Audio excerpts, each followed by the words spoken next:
This week, we spend 2 days in Puerto Rico with Jake Paul. How does this man know this? The self-made multimillionaire skyrocketed to fame 6 seconds at a time on the app Vine, alongside older brother and fellow social media star Logan. Can we get 2 tickets to paradise? He was my partner in crime. Boasting a YouTube channel that's amassed more than 7 billion views, the former Disney Channel star explains why he decided to reinvent himself as a boxer. I could finally sort of take back control of my life. Gives us a peek into his training regimen in the lead up to his rematch against Tyron Woodley. Like, takes your breath away. Yeah, I'm very surprised how well you're doing. And shares his thoughts on a potential future opponent. What do you think of Canelo? But the path to stardom nearly cost him everything. Did you think about taking your own life? Yeah, 100%. He discusses the sexual assault allegations that surfaced just before a major prize fight. I've never laid a finger on a girl without their permission. And it's devastating to be accused of such a thing. And the tough lessons learned about money and trust. How much do you think you lost all in? I think it's like roughly like $3 million. But we begin with the gift that started it all, right here on In Depth.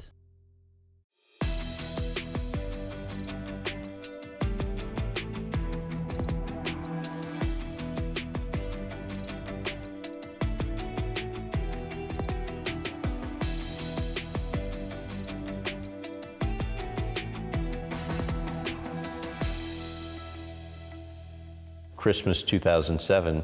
Tell about the handheld video camera. My dad got my brother and I one camera to record our football games was the purpose, so that we could watch back the film. One day we just picked up the camera and started recording random stuff outside, trying to be like the YouTubers and making funny videos and jokes. And then the conversation just came up one day of like, we should make a YouTube channel. Later, Vine came out, and that's when Logan and I got into a competition immediately to see who could get more Vine followers. SpongeBob? SpongeBob! I know you're in there. You need to come out right now, or else I'm gonna come inside of there and I'm gonna find you. Worked out pretty well for both of you. Yeah. One of the videos that we made went viral like a month later, and we were like, holy, like, this is crazy, you know, we're famous. In your process for creating content was what? Man, I mean, it's evolved.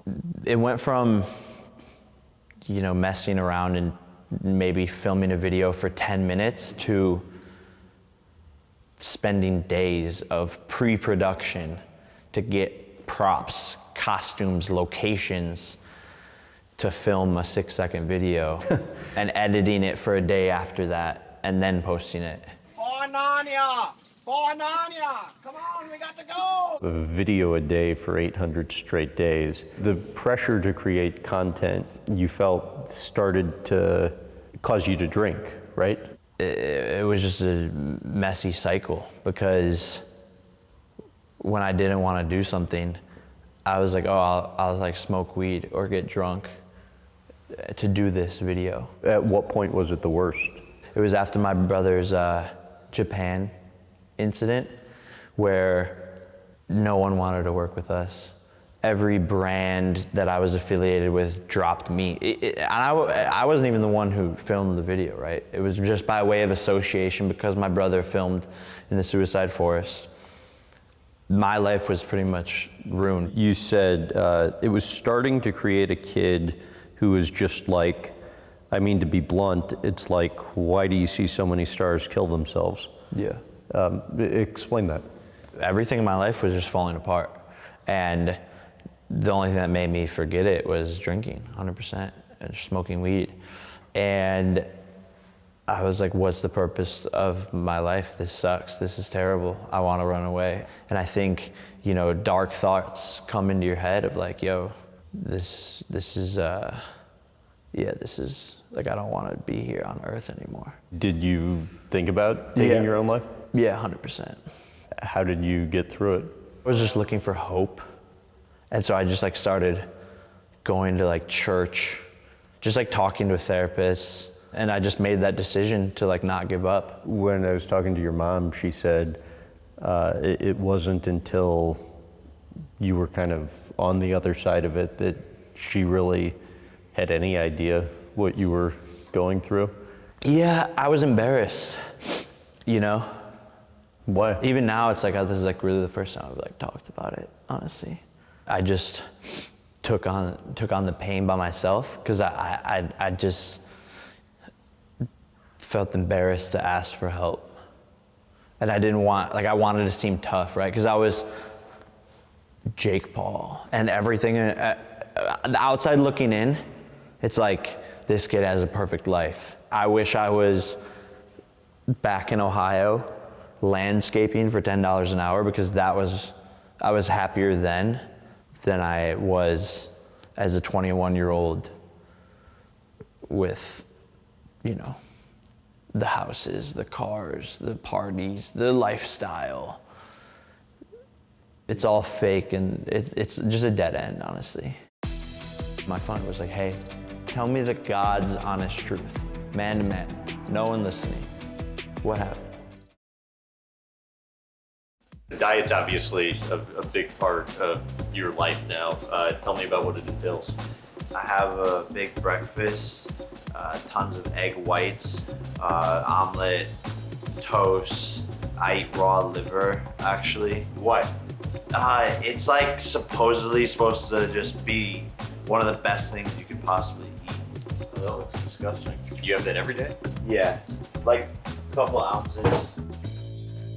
Dietary changes are just part of Jake Paul's transformation from social media influencer to professional boxer. As he and brother Logan struggled with the fallout from the Suicide Forest video, the former high school wrestlers and football players were left searching for direction. Jake found it in the ring. I just felt like I could finally be myself and sort of take back control of my life as a boxer. Whereas before I was doing all of these stupid things to get attention on camera for my YouTube channel.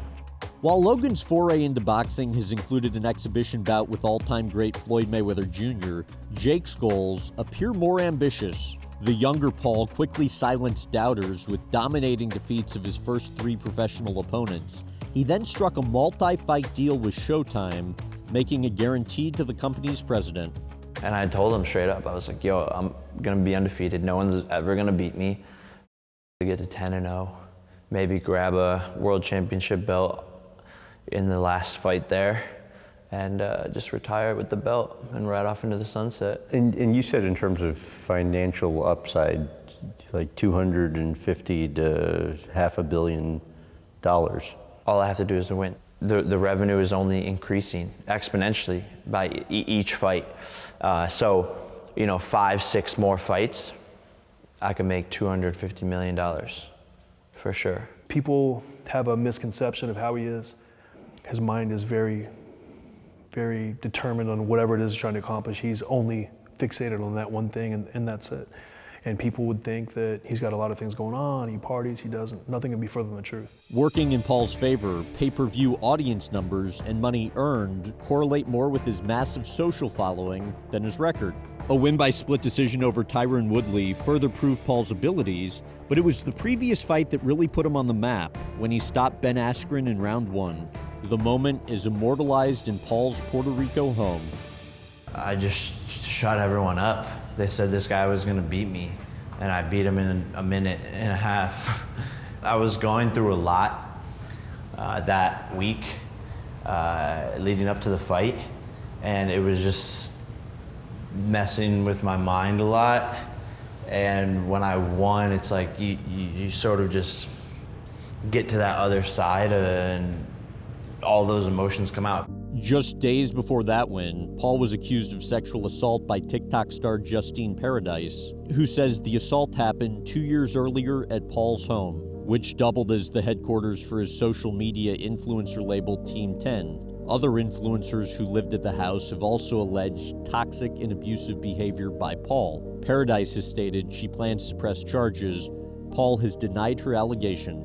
What was your lowest point during that period? The day where like an allegation came out, and you know, everyone in the world is like jumps on the opportunity, right? When you see a star start to fall or to be accused of something, all the haters come out of the woodwork. It's a smear on my name for the rest of my life. And just knowing that, and knowing like the people around me had to question it, you know, and my fund was like, hey, tell me the God's honest truth, man to man, no one listening. What happened? And my brother did the same thing. And what do you say? This is a completely made up, fabricated story. This girl is a liar. This absolutely did not happen. I've never laid a finger on a girl without their permission. And it's devastating to be accused of such a thing. And correct me if I'm wrong, but nothing's come from it legally. Of course not. I think someone paid her to do it. Really? 100%. Why? I mean, something like that just doesn't come out 6 days before, you know, a massive fight. Lesson learned from going through that? Don't trust anybody. And I wake up every day sometimes scared because it's like, what's someone gonna say that everyone will just believe? I mean, what lesson do you really learn? And then I remember all of a sudden there was like 2 cops that came in, and we just had no idea like what was going on. We talked. Relationships are hard. They're a lot of work. And it's like anything, if you want to have sex, sex. If you want to have, No, we want to have sex. We do want to have sex. We can. So. I mean, but anything you want to like do well in and have success in, like Yeah. takes work. The relationship first started when he was, I believe, already in training camp. So this is kind of all you've known, but kind of a strange existence, right?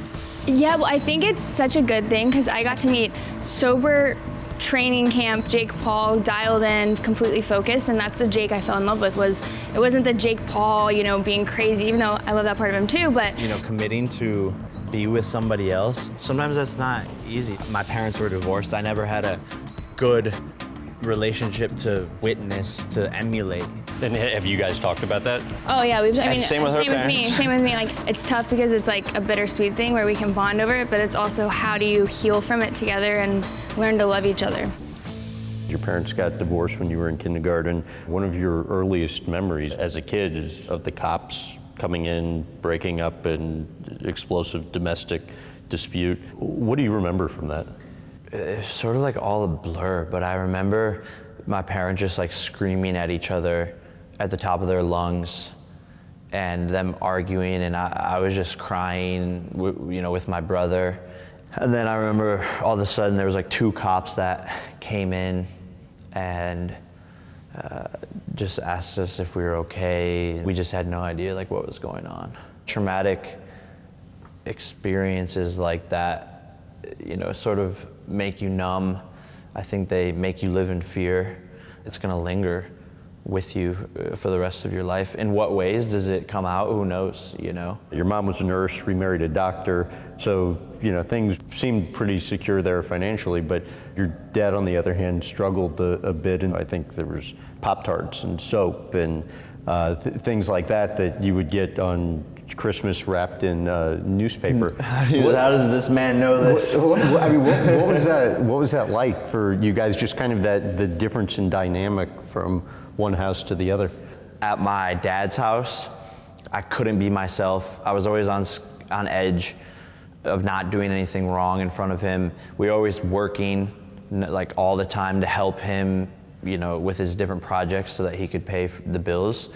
And then I would go to my mom's house, and it was a lot more chill, and I could play video games and hang out with friends more. You and your brother were so competitive, one kind of motivated the other, yet he excelled in school, and your mom said she was just hoping you would be a C student. Why do you think you struggled so much in school? I mean, just to be candid, like I'm way smarter than my brother. And so, what do you think he thinks of that? He would probably disagree, but maybe not. I envied the praise that he got from teachers and my parents, because I was like, I could do the same exact thing if I wanted to. And my parents never gave me love or praised me, and teachers as well, you know. Well, you felt like they loved you less? Yeah. Really? Yeah, 100%. Because I'm always framed as like the bad child. But I think smarter people sometimes in school are harder to engage because they're like, why am I here? Why aren't we taught simple things like how to file our taxes in school, or what a mortgage is, or what a loan is? Why is this teacher who is a failed whatever they are teaching me about something that I'm never gonna use in my life? Oh, come on. 100%. I thought it was the stupidest thing in the world to sit in a classroom and be taught about the Pythagorean theorem or the quadratic formula. You said when it comes to money, you've had trust issues before because people have stolen from you. Yeah, it's when you're young and you start to make millions of dollars really fast, you have people on your team who take advantage of you. How much do you think you lost stolen? I think it's like roughly like $3 million. It's a blessing in disguise, because if it would have happened to me now, it would be 10 times worse of a situation. So now I look at every expense down to, you know, the people trimming the hedges and how many hours they are spending at the house. How you feeling? Horrible. I try to come out here like twice a week, like meditate for 10, 15, 20 minutes, envision the fight, envision the win. What do you think of Canelo? I think he's great, man. I respect him. And I watch your guys' sit down talk, and I realize, you know, he's a good guy. Yeah, and maybe in a different lifetime, we would probably be friends.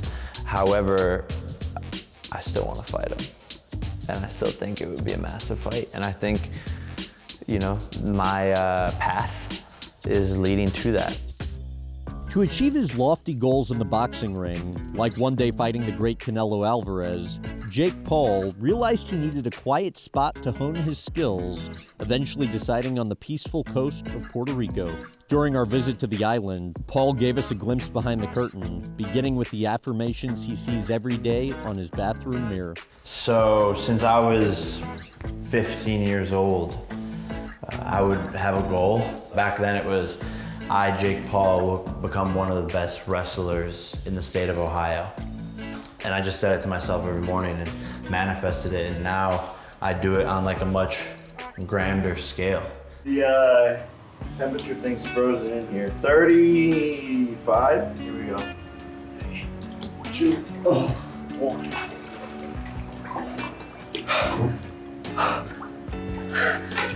It's cold. It's cold, right? How you feeling? Horrible. And the benefit of this is what? It's inflammation buildup, and then this like sort of flushes that out. It shocks your body, puts you in, you know, uncomfortable situation, which your body has to respond and grow and adapt. Yeah, I'm very surprised how well you're doing. Really? Yeah. And then we'll jump in the hot tub. This is where it feels crazy. Like, this is where you'll feel like the blood, you'll start to tingle and. Oh. Yeah, it's crazy, right?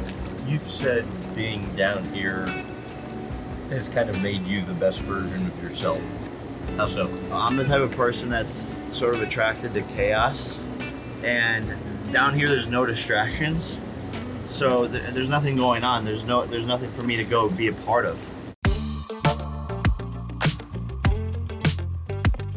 The moment I got here, I just fell in love with it. I can go to the beach without there being paparazzi. In other places, when I lived in LA and Miami, I just felt like almost like a prisoner in my own house. How much does the tax benefits play into it? I mean, that probably more than pays for staying here in and of itself, right? You know, that's a thing that people always like bring up. Like, to me, it doesn't play into it at all. It's I would live here regardless of that situation. I try to come out here like twice a week, like meditate for 10, 15, 20 minutes, envision the fight, envision the win, and yeah, clear my mind and get ready for the whole week and the whole training camp. What got you into that? Man, I started to become very just spiritual, and my life was just crazy, hectic. I felt like I was like lost control of my life and like who I was, and just doing that every day in the morning and at night helped me like ground myself, center myself. People forget I'm just like a kid from Ohio, and yes, I've accomplished all of this stuff, but I'm still that kid. You want to run through a little meditation thing? Yeah, sure. I'm good. So we'll go for our first 10 breaths in 3, 2, 1.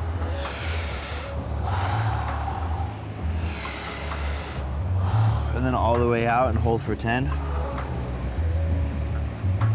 3, 2, 1.